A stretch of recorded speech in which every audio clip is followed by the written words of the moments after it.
And Charlie, in terms of some of the bigger challenges with doing the visual effects in the film, I imagine there's quite a lot of virtual environments, like especially I'm assuming the island towards the end of the film as well. Do you want to talk a little bit about what the process typically was for some of those bigger sequences? We went out to Kalsoy in the Faroe Islands, first with a scanning crew, texturing, and a helicopter for photogrammetry. So we were able to texture and build a really good model of the island itself, which we then handed over to art department to then lay out all the island infrastructure, the harbour, the factory by the harbour, train tracks, and then the missile silos that we see at the end.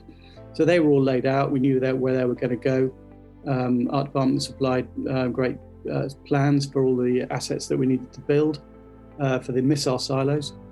And then we went back with second unit and an aerial team. So we then went back and shot plates from the relative vantage points that we'd fleshed out in the previous process. Shot plates from those angles and lots of aerial plates as well to cover the journey for the glider from the back of the plane down to the water and into the subpen.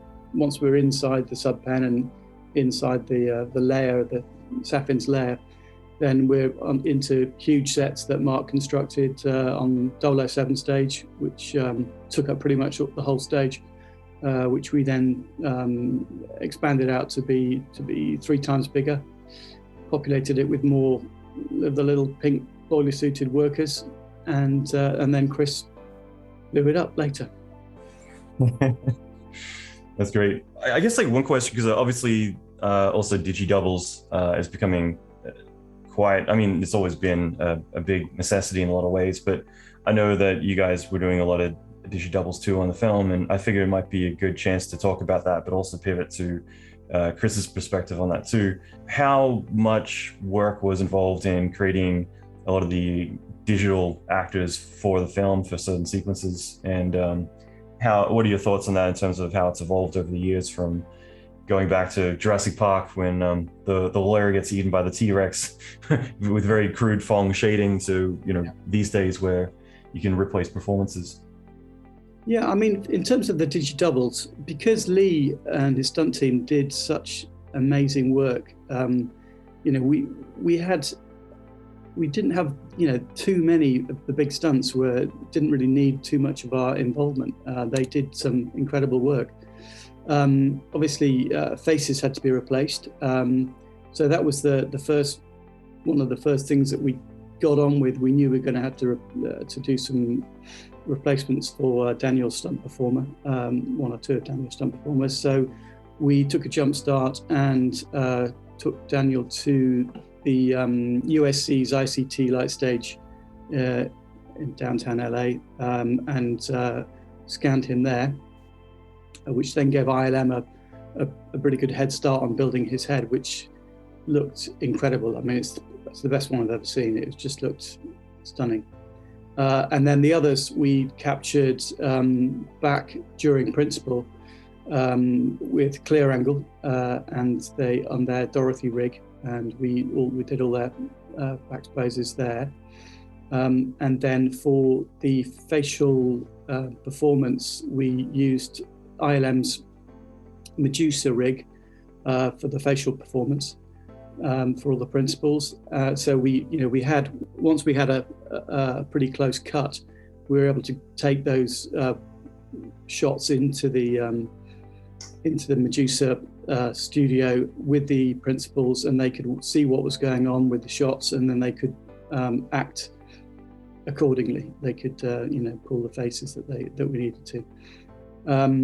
And then for anything more expansive than that, we used ILM's Anima rig if they need to move around a bit more. So that was a really big effort on our part and ILM's part, and it certainly was helpful. But I don't want to detract from what Lee did with stunt performances, because a guy really did jump off that bridge.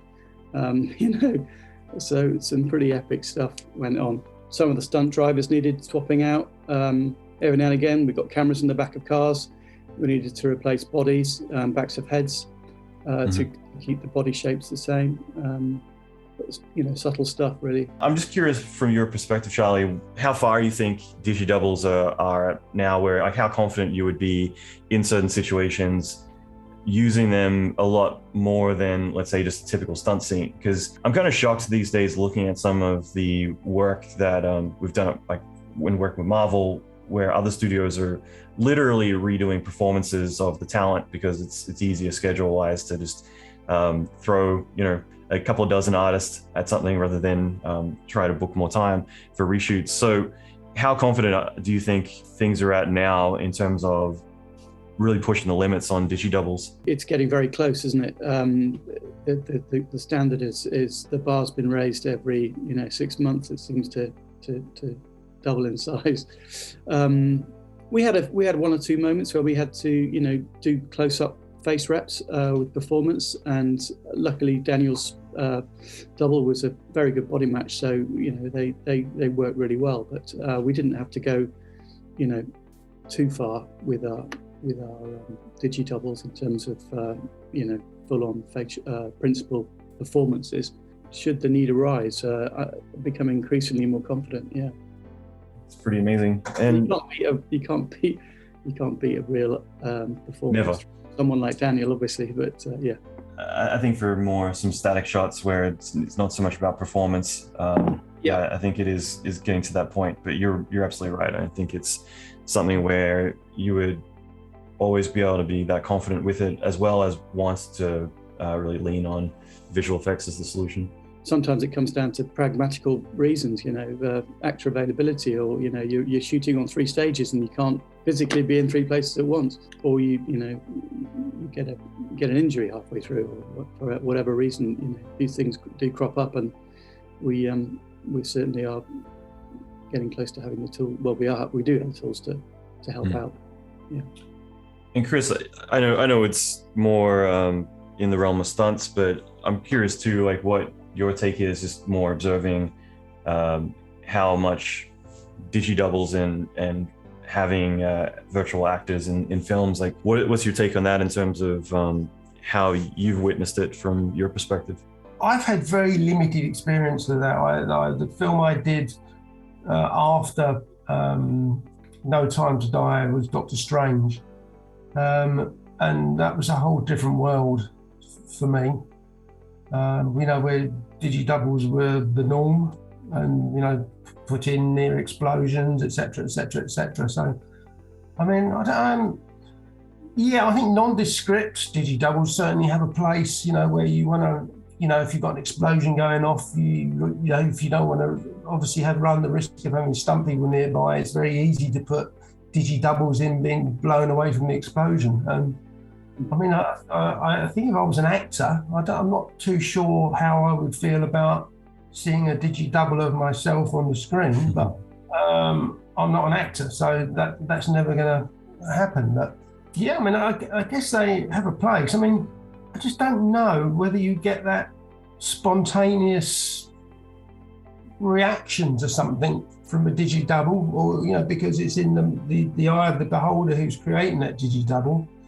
If you let an explosion off over there for real, you get a very different reaction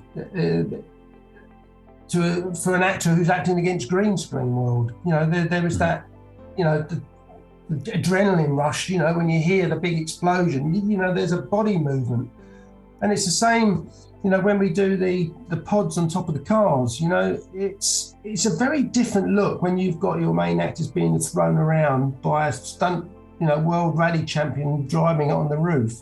Yeah. To the body movements you get when you're shooting it in, with green screen or back projection or whatever. They worked so well, those pod shots. They looked amazing.